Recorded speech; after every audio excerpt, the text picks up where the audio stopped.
What if we paused right here, before any script takes shape, and asked ourselves, what would it truly feel like to step into a world like Mossad?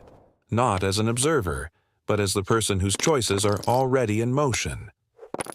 Imagine the envelope on your desk at 3:17 a.m., the seal unbroken, the room silent except for the hum of the air conditioning in a Tel Aviv safe house.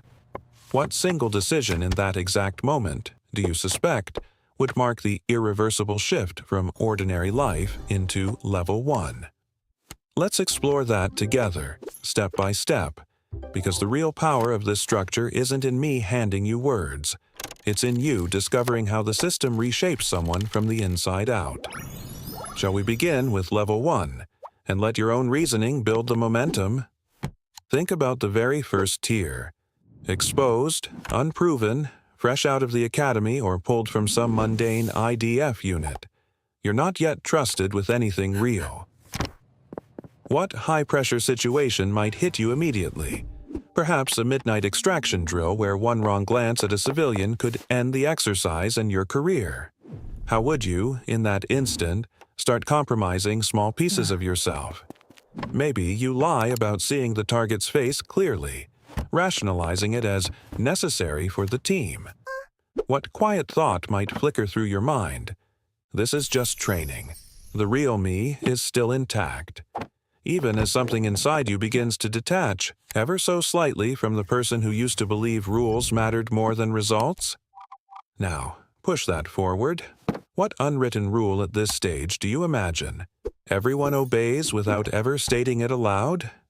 Perhaps it's the silent understanding that loyalty to the unit trumps personal ethics, and the real currency isn't shekels but the quiet nod from your Katsa handler that says, "You didn't see that." How does that first compromise feel? Small, almost invisible, yet already starting to erode the boundary between what you would have done yesterday and what you'll accept tomorrow. Curious, if we follow that thread, what single development might nudge you toward level 2? Maybe after 6 months you're cleared for your first overseas courier run. $47,000 in unmarked bills tucked into a false bottom suitcase. No paper trail, no name on the manifest. What are you thinking as the plane lifts off? How do you rationalize handing off that package to a stranger in a Brussels cafe, knowing it could fund something you'll never be told about?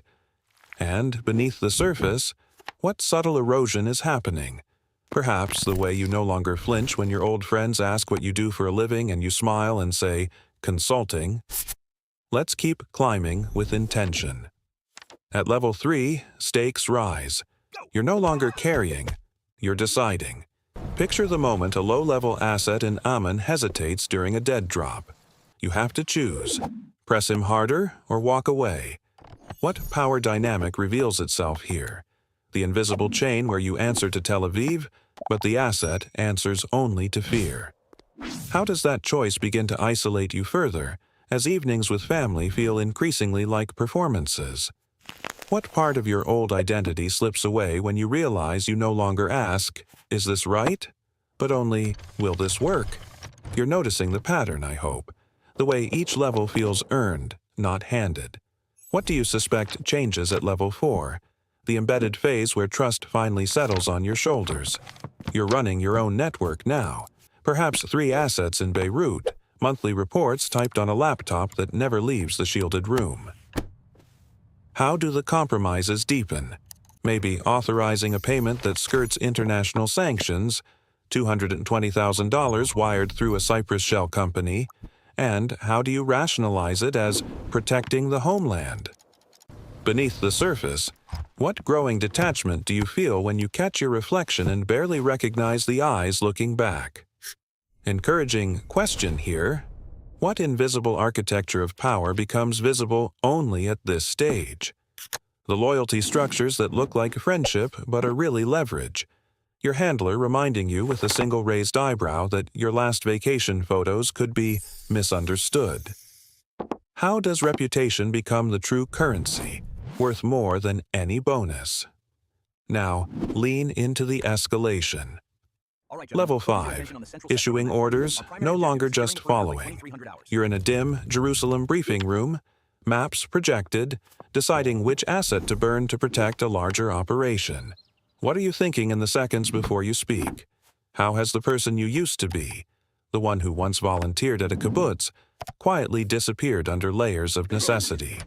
And what new isolation creeps in when even your colleagues stop inviting you for coffee because they sense you now see 2 moves ahead of them?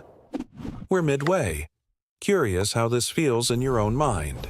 At level 6, the one who no longer needs approval for mid-level actions, what defining moment might crystallize the shift? Perhaps the 2 a.m. call where you greenlight a rendition without waking anyone higher up.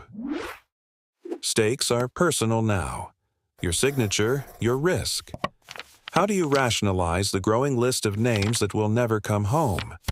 What subtle erosion registers only later, when you realize you haven't spoken to your parents in 14 months because their questions have become inconvenient? Power versus freedom. What tension do you feel building here? The illusion of control that lets you believe you're steering the ship, even as the system's currents pull harder. How does isolation manifest when old friends sense the change and slowly stop calling? Let's move deliberately toward the upper tiers. Level 7. Your regional chief, perhaps overseeing all European operations from a nondescript office above a kosher bakery in Paris. You issue orders that move millions, shift alliances, end careers with a single encrypted line. What psychological reckoning begins when you notice you no longer dream in color, only in tactical overlays?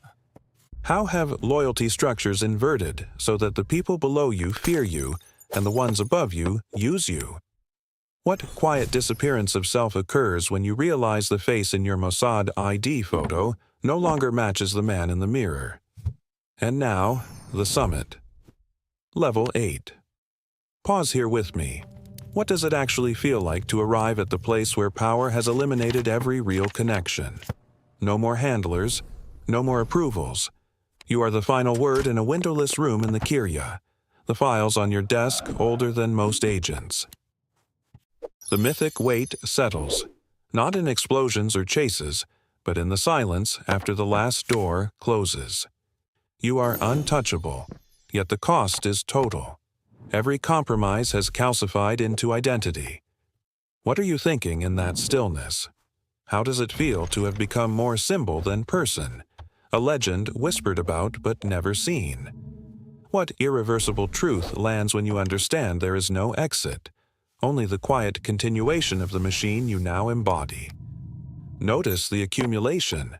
Every decision, every rationalization, every eroded piece has led here. Heavy, inevitable. The system larger than any one life inside it. To close the cycle, as the blueprint demands, we return to the beginning.